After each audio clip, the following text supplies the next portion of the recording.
Olá, seja bem-vindo ao Painel Univale. Amanhã, sábado, voluntários estarão nas ruas para ajudar e manter aí, fazendo um pedágio para o Centro de Intervenção e Estimulação Vovó Biquinha, que atende pelo menos 120 crianças aqui de Itajaí. Vamos saber mais um pouquinho sobre como funciona esse CIEP aqui na cidade, os serviços prestados à comunidade. Aqui no estúdio eu vou conversar com a Juliana Nunes Cael, que é a diretora do CIEP Vovó Biquinha, que inclusive está lançando um aplicativo agora para também auxiliar os pais aí na estimulação das crianças. Obrigado pela sua presença. Então, esse pedágio aí é para arrecadar fundos realmente para manter essa associação tão importante que dá um apoio fundamental à comunidade também, né, Juliana? Exatamente. Esse pedágio agora é do dia 30, né, se não chover, se Deus quiser não vai chover, então é um recurso que a gente deseja, né, angariar junto à nossa comunidade para manter os trabalhos do CIEP Vovó Biquinha. Hoje como que o CIEP se mantém? Nós temos parcerias, né, principalmente com o poder público, estadual e municipal, ajuda de algumas empresas privadas aqui da nossa cidade, né, trabalhamos através de projetos, de editais, né, de iniciativa privada de fundo nacional e também de eventos beneficentes como pedágio, como almoços solidários, né, e outros eventos de arrecadação de recursos. Explicando para o pessoal que esse evento é importante, os eventos que o Vovó Biquinha faz são importantes, porque a associação aí é responsável por atender 120 crianças com deficiência ou não, mas que dá esse apoio para as famílias. A gente vai falar um pouquinho agora sobre como funciona, o que é o Vovó Biquinha para quem não conhece. O Vovó Biquinha fica aqui próximo à universidade, né? Exato. Na rua Juvenal Garcia, exato. Próximo aqui ao ginásio de esportes da Rua Uruguai. Como é que ele funciona? O que é esse projeto Vovó Biquinha? Então, a Vovó Biquinha existe há 37 anos, né? Sempre foi uma escola de educação infantil inclusiva. O que é uma escola de educação infantil inclusiva? É uma creche, né, que atende crianças na faixa etária no sistema de creche de 3 a 6 anos, com um diferencial desde a sua fundação, que é ter 30% de suas vagas garantidas para crianças com deficiência ou que nós chamamos de necessidades educacionais especiais. Nesse sistema de creche, nós atendemos 50 crianças em período integral ou parcial, que seria meio período. Então a criança chega às 7h30 da manhã, permanece em período integral até às 6h30 da tarde, ou em meio período, né? Fica no período da manhã e no período da tarde. Então, nesse programa, nós atendemos crianças de 3 a 6 anos. E também temos o programa de estimulação, que já existe, foi o primeiro de Itajaí, também assim como a escola inclusiva, né, a primeira do estado, provavelmente a primeira do Brasil, a gente não pode falar assim tão assertivamente, até porque esse nome inclusão, escola inclusiva, lá em 1980 nem existia. Isso veio com a política de atendimento à pessoa com deficiência ao passar dos anos, mas a nossa escola já trabalhava dessa forma. Então, em 2006, nós montamos o programa de estimulação precoce, que atende crianças de 0 a 6 anos. O que é esse programa de estimulação precoce? É uma iniciativa, né, à época, bastante inovadora e desafiadora para as políticas públicas municipais de atendimento à primeira infância. A primeira infância é a faixa etária que está entre 0 a 6 anos. Né? Então, nesse programa, nós damos um acompanhamento ao desenvolvimento da criança e ensinamos aos pais o que é estimular. Estimular nada mais é do que eu brincar com um objetivo, brincar com um propósito para estimular, para incentivar o desenvolvimento correto da criança. Então é um programa aberto para qualquer criança da nossa comunidade, tendo deficiência, tendo um atraso ou não. É isso que eu queria perguntar, realmente. É para todas as crianças, tendo ou não deficiência, né? Um dos principais benefícios que nós vemos é auxiliar as famílias que aguardam, por exemplo, vaga na educação infantil. A educação infantil não é apenas um local para que a criança fique cuidada, né, com qualidade, com carinho, com afeto, enquanto os pais precisam trabalhar. Existem pesquisas a nível internacional que acompanharam crianças que receberam programas de estimulação infantil, que receberam educação infantil, e essas crianças foram acompanhadas até completarem 40 anos e 20 anos. Nossa. Então, foi um pesquisador, James Heckman, ele vem inclusive no Brasil, ele é um economista. E ele provou, acompanhando esses grupos em regiões de grande vulnerabilidade social, que para cada dólar investido nesses programas, a taxa de retorno foi de até 8 dólares. Então, investir na primeira infância, investir nessa faixa etária, é a maneira mais certeira que nós temos de ter uma sociedade mais igualitária, que seja cidadãos que estão bem capacitados e que vão ter um emprego melhor, que vão conseguir uma casa própria, que vão se envolver, portanto, menos com violência. E ele ganhou o Prêmio Nobel no ano 2000 com essa pesquisa. Então foi isso que lá em 2006 o CEP Vobiquinha trouxe para Itajaí. Eu não tenho vaga, não consigo garantir no sistema que nós temos hoje, educacional, vaga para todas as crianças, mas eu não posso desassisti-las. Essas crianças não podem apenas receber um número e ficar aguardando vaga. Então a gente acompanha o desenvolvimento delas, né? E no lugar, quando nós tínhamos as turmas de educação infantil de 0 a 3 anos, atendíamos 10 a 15 crianças, hoje o nosso programa de estimulação consegue atender 70. Nossa, que bacana no mesmo isso, espaço. Né? Agora, voltando às crianças com deficiência, né? Como é que elas são tratadas lá nesse sistema de inclusão? Então, claro, de forma igualitária, porque não pode haver a distinção, mas o sistema de estimulação a elas é um pouco mais, por exemplo, eficaz, por exemplo, mais, como que eu vou dizer a palavra... aplicado com mais eficiência, por exemplo, não? Com mais trabalho, por exemplo? A educação infantil inclusiva e a estimulação precoce, para que ela funcione, é necessário que cada caso seja estudado, né? Então, a oportunidade de receber a educação de qualidade tem que ser igual para todos. Mas cada cidadão, porque uma criança, a partir do momento que ela nasce, ela já tem os seus direitos e, portanto, ela é um cidadão. Cada caso tem que ser visto diferencialmente, especificamente estudado, por isso as nossas professoras têm uma qualificação para isso, né? Uma parceria que nós temos com a Fundação Catarinense de Educação Especial. Então é feita uma avaliação com uma equipe multidisciplinar, com fisioterapia, fonoaudiologia e a área de pedagogia, que é o nosso carro-chefe. E aí cada caso é estudado e aí nós vamos perceber onde a pedagogia de estimulação e de educação infantil inclusiva vai beneficiar aquela criança. Entendi. E os resultados são sempre benéficos, tanto para aquele que tem a deficiência, como para aquele que não tem nenhuma condição específica, né? Porque vai crescer aprendendo com aquele colega, aprendendo a respeitar, né? Aprendendo que, na verdade, temos direitos iguais, mas somos todos diferentes. Isso que é interessante, né? A inclusão realmente, né? Porque existem muitos pais que também lutam para que não haja essa inclusão. Os pais que não têm crianças com deficiência, né? A gente já viu muitos, numa reportagem, um relato de que as pessoas não queriam que a menina com autismo estudassem com os coleguinhas, os próprios pais, né? E na realidade isso é um ganho para essas crianças também. Né? Exatamente. Tudo aquilo que nós não conhecemos nos assusta.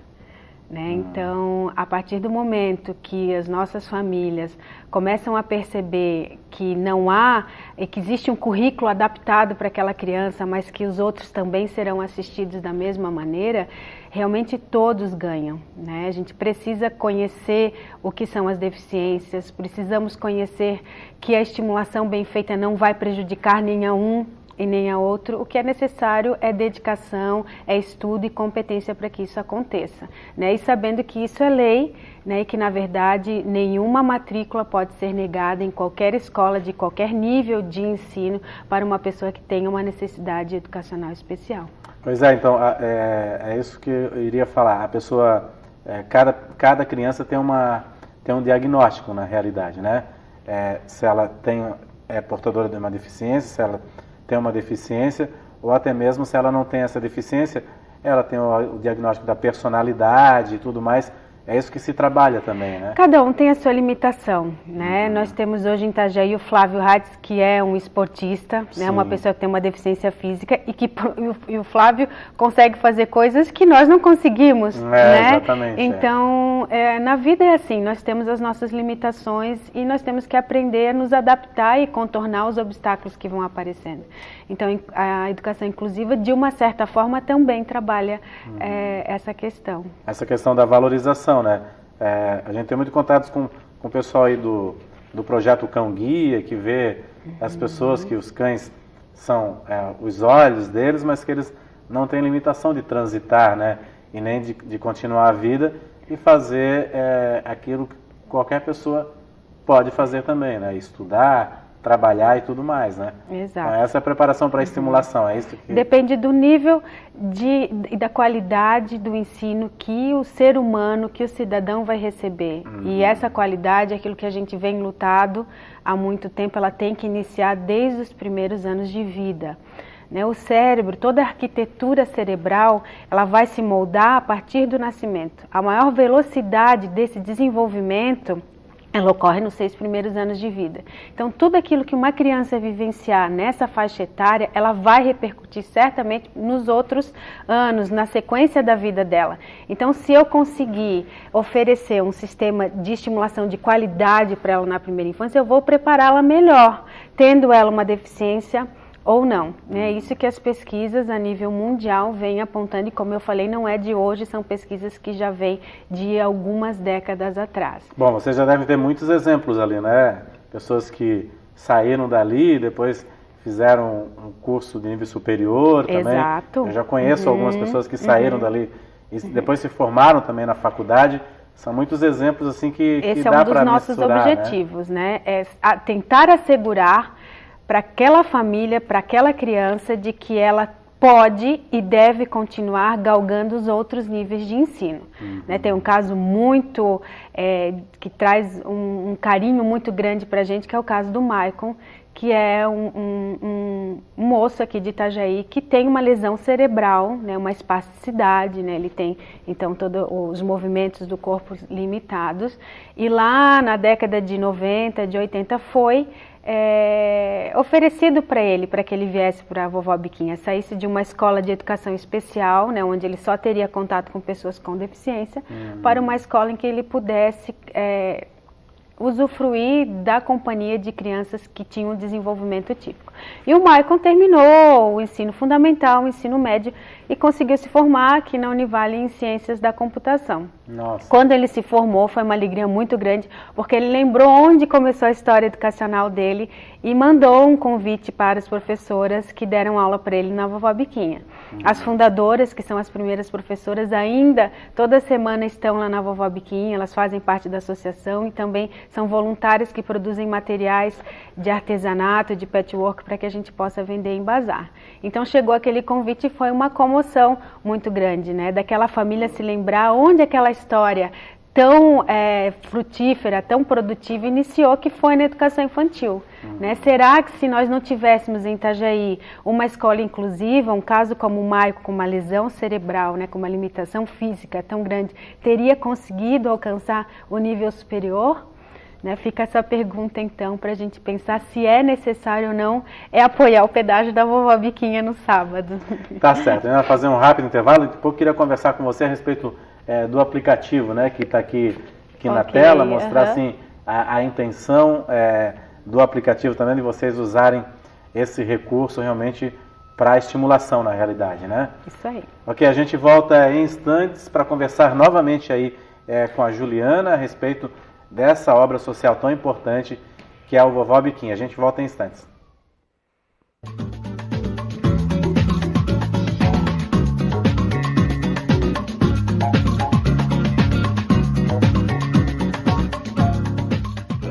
Olá, o Painel Univale está de volta. Para você que sintonizou a TV Univale agora, sábado é dia de pedágio para ajudar o CIEP Vovó Biquinha, uma associação importante aí na educação infantil aqui de Itajaí, que está aí derrubando barreiras para a inclusão social de crianças com deficiência ou não. Eu converso aqui no estúdio com a Juliana Nunes Cael, que é a diretora da escola, que está falando um pouquinho para a gente sobre como funciona o Vovó Biquinha, que agora também fez um aplicativo aí, que está aqui na tela, sobre inclusão, aprendizagem e desenvolvimento. A gente vai falar um pouquinho sobre isso, mas eu queria conversar com você, Juliana, um assunto que você estava falando, que a gente estava conversando no intervalo, da inclusão das crianças que não têm deficiência também no Vovó Biquinha, porque forma um cidadão mais consciente, e você estava dando até o exemplo de pais, de crianças que já passaram por lá também.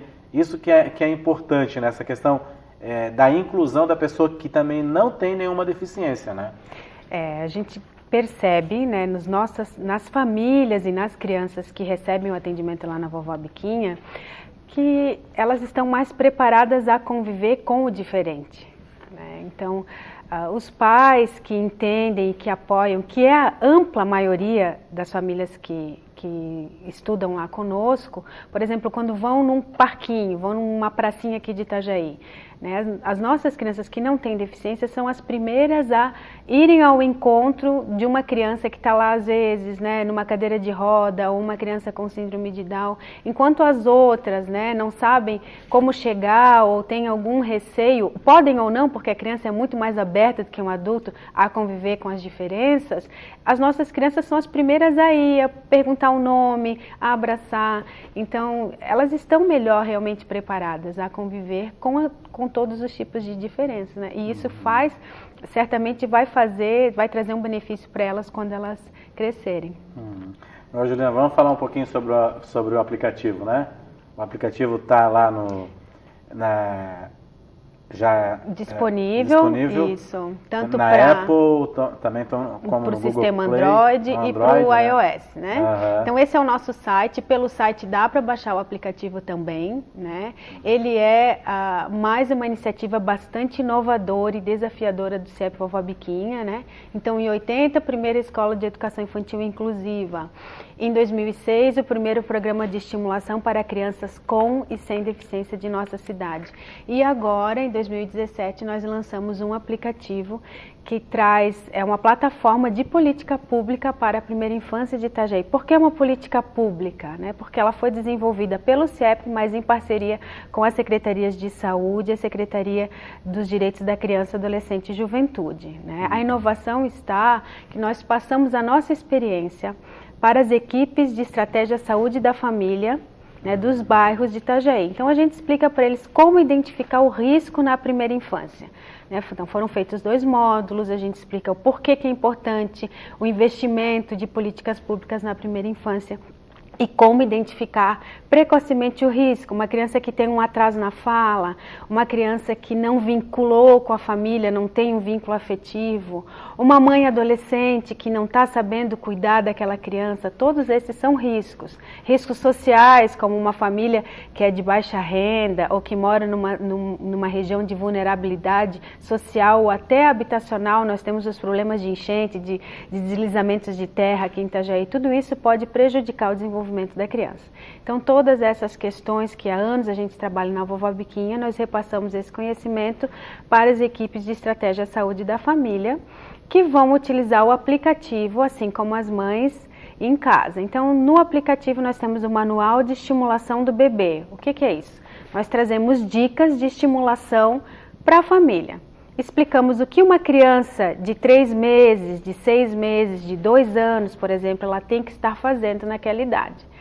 Quais os marcos que nós chamamos em neuropediatria do desenvolvimento infantil. Opa, meu filho ainda não andou e ele já está com 2 anos. Eu tenho possivelmente um atraso, né, nessa criança. É claro que cada criança tem seu ritmo, mas tem esses marcos e se passou muito dessa idade, é necessário uma intervenção precoce. Muitos pais reclamam que a criança não vem com manual, mas... Tem manual, tem um manual que pode ajudar, gratuito, que pode ser utilizado através do aplicativo do CIEP Vovó Biquinha. Né? Então, a mãe e os agentes de saúde, quando fazem a visita domiciliar, utilizam esse manual, explicam qual a importância de estimular, né, que é esse brincar com um propósito, com um objetivo com a criança, e ao detectar algum sinal de risco, aquele agente comunitário de saúde preenche os dados, que é um formulário que está disponível no aplicativo. preenchendo esses dados, isso automaticamente já chega para nós lá na Vovó Biquinha, que entramos em contato com essa família e oferecemos aí as nossas avaliações, o nosso acompanhamento com desenvolvimento. Poxa. Tudo isso gratuito. Que bacana isso, né? Agora, como é que é feito? Como é que os pais podem também fazer em casa de forma autônoma, consultando o aplicativo, por exemplo? Da mesma forma, tendo um celular, né, pelo sistema Android ou iOS, a família baixa, vai fazer a leitura, né, querendo, mesmo que a criança esteja com desenvolvimento, seguindo ali tipicamente aquilo que a neuropediatria preconiza. Essa família pode, então, preencher os dados e marcar uma avaliação para conhecer o CEP Vovó Biquinha, para que essa criança possa participar da estimulação, porque a estimulação é benéfica para qualquer criança, né? E quem é o pai que não tem nenhuma dúvida sobre o desenvolvimento do filho? Então, nós estamos ali também para atender esses casos. E até a instrução de como fazer em casa também. Como fazer em casa. Todas as brincadeiras, exato, que tem ali no manual, elas são brincadeiras de baixíssimo custo, né? Isso é um problema também que a gente enfrenta, a questão do consumismo, né? Uma criança liga a televisão, é aquele mundo de brinquedos caros, então ali tem brinquedos que são feitos com a antiga bola de meia, né? Um chocalho feito com garrafa PET, né? Isso tudo vai fazer a mesma estimulação que às vezes um brinquedo que eu vou comprar lá no shopping, que é caríssimo, que a maioria das famílias às vezes não tem condições. Esse aplicativo já está funcionando? Eu já baixei o aplicativo. Já está nas ruas com os agentes também e tudo mais? Já estão, eles já estão utilizando. A nossa equipe do projeto Aplicando Saberes, que é esse projeto da onde nasceu o aplicativo, faz o monitoramento das unidades de saúde que estão participando e os casos já estão chegando através do aplicativo. Então, toda vez que chega lá, cai na nossa caixa de e-mail uma criança nova, a nossa família, a nossa equipe já entra em contato com aquela família e oferece, então, a avaliação do desenvolvimento da criança. É uma forma de chegar mais rapidamente a essa informação, porque hoje qualquer pessoa tem um smartphone, né? Exato. Várias pessoas de condições de renda mais baixa e tudo, mas tem um smartphone, né? Então é uma forma, né? É uma forma mais barata, mais rápida, né? E certamente bastante eficaz de podermos detectar o mais precocemente os casos, principalmente de atraso no desenvolvimento e de risco. Às vezes eu não tenho um atraso, mas eu tenho um fator de risco. Quando eu consigo identificar um fator que ainda não gerou uma sequela na criança, eu faço o que a gente chama de prevenção primária. Então, é o investimento mais barato que existe, né, em termos de políticas públicas, de investimento de recursos públicos. Eu identifico um fator de risco, eu consigo afastá-lo, eu vou estar prevenindo que aquela criança desenvolva um atraso, né, que aquela família às vezes tenha um problema de vínculo, de afeto com aquela criança que pode gerar e aí problemas grandes. E né? muitas vezes também crianças que correm risco vindos de mães viciadas em drogas químicas também, isso acontece bastante também, né? Para poder o crack, a cocaína e tudo mais, né? O programa Estratégia Saúde da Família tem muito contato com as comunidades, né? Então, os casos de risco social, por exemplo, eles têm essa condição de conhecerem melhor porque eles vão às casas. Então, às vezes, aquela mãe, por exemplo, que tem uma dependência química, nem está em casa, mas aquele bebê está em casa com a avó, com uma tia. Então, são casos também que a gente pode auxiliar, porque a gente tem toda uma equipe técnica, né? Físio, fono, psicólogo, assistente social, que pode dar uma orientação para essa família. E os encaminhamentos também corretos para a rede que atende as crianças em Itajaí. Tá certo, então. Muito obrigado e parabéns pelo projeto. Vamos colaborar, então, nesse sábado, né, nas ruas aqui do centro de Itajaí. Né, o pedágio, é isso? Nas principais ruas da nossa cidade, né? Todos estarão identificados com a camiseta como a minha, ou então vestidos de azul, né? Vai ter faixas identificando. Então, quem puder, então, colabore, né? Que nesse momento de crise econômica que o nosso país atravessa, a solidariedade tem que ocorrer também de forma de doação financeira. Tá certo, Juliana. Muito obrigado aí pela sua participação aqui. Nós do CIEP que agradecemos. Obrigado. Então fica o convite aí, né? Você que vai passar pelas ruas aí de Itajaí, se identifica aí com a causa para colaborar. Qualquer moedinha, R$2, R$5, vai ajudar bastante a manter essa associação que é tão importante aí para a inclusão.